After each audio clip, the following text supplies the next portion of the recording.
En octubre de 1972, un equipo de rugby viajó de Uruguay a Chile. Mientras cruzaban los Andes, el avión con 45 pasajeros se desplomó en una montaña hasta perderse entre la nieve y el hielo. La búsqueda del avión era complicadísima porque estaba perdido bajo la espesa blancura de la nieve. Incluso la misión de rescate se detuvo a los 8 días de haber empezado. Pasaron los días y las noches, las semanas y los meses. Algunos iban muriendo mientras otros sobrevivían, gracias a que se comían entre ellos. El canibalismo es el acto de alimentarse de miembros de la misma especie, por ejemplo entre humanos. Es un tabú, un asunto prohibido en casi todas las culturas. Pero la experiencia de los uruguayos en los Andes se trata de un asunto de supervivencia y no de una práctica voluntaria. Aunque existe una condición psicológica que explica el deseo por comer carne humana, se le conoce como la psicosis del Wíndigo y se trata de una insaciable tentación de saborear a otro ser humano. Es una condición terrible que sin embargo está basada en una historia extraordinaria, un mito fascinante que nació justo aquí, en los bosques de Canadá.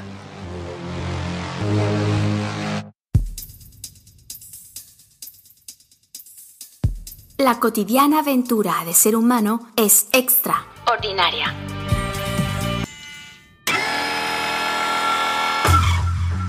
Un hombre despechado, adolorido, rompió el tabú de no comer carne humana y un espíritu maligno se apoderó de él.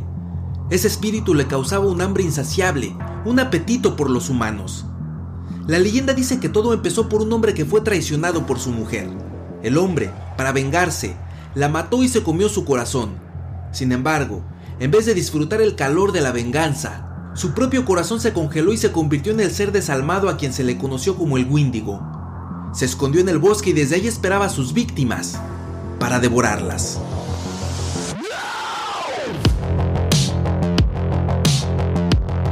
El hombre se convirtió en un monstruo, no solo por su misterio, su crueldad y brutalidad, también porque el espíritu del bosque lo castigó y lo hizo un ser horrible, una criatura con grandes manos, con garras afiladas, le crecieron los colmillos y se le afilaron los dientes manchados por tanta sangre. Se llenó de una gruesa capa de pelo blanco, la espalda curveada y los pies enormes. Adoptó fuerzas sobrenaturales, se hizo una bestia depredadora, muy ágil, muy fuerte, y agudizó sus sentidos. Podía escuchar, oler y ver hasta el más mínimo movimiento en el bosque. Pero había algo más.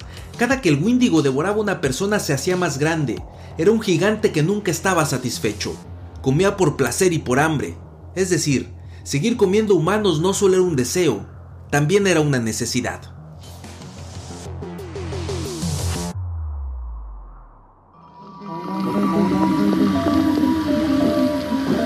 El Wíndigo fue creciendo tanto que se fue reproduciendo hasta convertirse en una especie que se expandió hasta habitar los bosques nevados por todo Canadá, desde Nueva Escocia en el Atlántico hasta la Columbia Británica en el oeste. Dicen que se movía junto a los vientos invernales, que se escondía entre las hojas de los árboles secos, que se hacía invisible y que era un espíritu que atraía a los hombres para internarlos en el bosque y devorarlos. La llamada del Wíndigo era inevitable.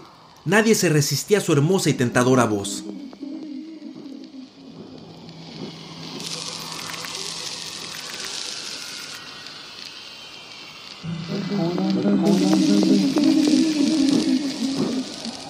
En cada comunidad cultural canadiense, el Wíndigo tiene una interpretación distinta.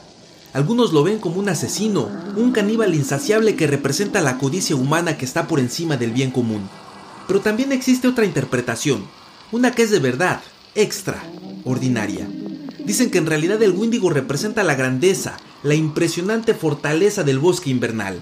El verdadero monstruo, hermoso y terrible, el que devora a los hombres, es el bosque en pleno invierno.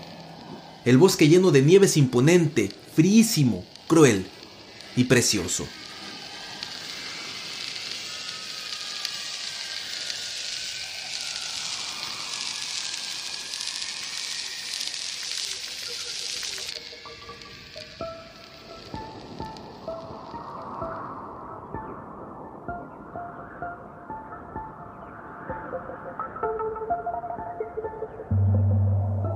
Si pudiéramos extraer una moraleja del mito del Wíndigo, diríamos que es una lección contra el canibalismo, una advertencia de esa práctica monstruosa. El Wíndigo es un espíritu maléfico que devora carne humana. Es cierto, es un monstruo, pero en sus entrañas vive un ser humano que siente placer al acabar con su propia especie. El Wendigo está en los bosques nevados de Canadá, pero también está en los políticos corruptos, en los que hacen la guerra y en los que explotan a los obreros. En las comunidades indígenas donde existe este mito, había individuos que reconocían sus deseos de comer carne humana, sabían que eran potenciales Wendigos y por lo tanto pedían ser ejecutados antes de desarrollar su monstruosidad. Es decir, la muerte es la única forma de liberar a un ser humano del Wendigo. En otras palabras, es la autodestrucción humana.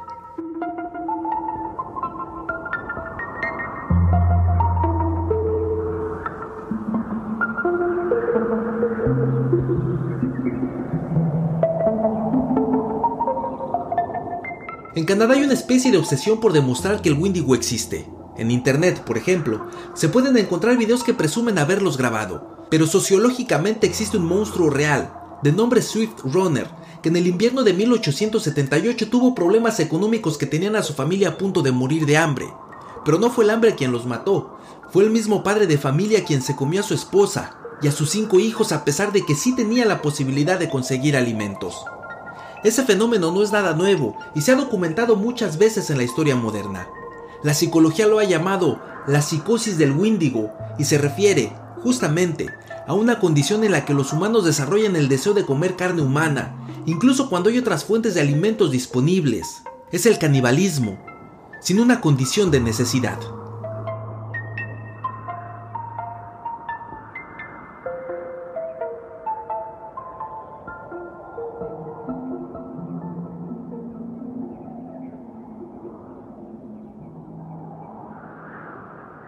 Volvamos a los muchachos que lucharon contra la muerte en la cordillera de los Andes. Vivieron en los restos de un avión por 73 días a 40 grados bajo cero y sin víveres. El mundo los dio por muertos, tenían absolutamente todo en contra para sobrevivir. Debían esforzarse para no congelarse, para mantener el corazón latiendo y la sangre en movimiento. Esa era su única opción. Hoy, en medio de una pandemia, debemos recordar las fortalezas del ser humano y nuestras posibilidades de sobrevivir. Como dijo alguna vez uno de los sobrevivientes, ellos tenían el 99% de posibilidades de morir. Nosotros tenemos el 99% de posibilidades de sobrevivir.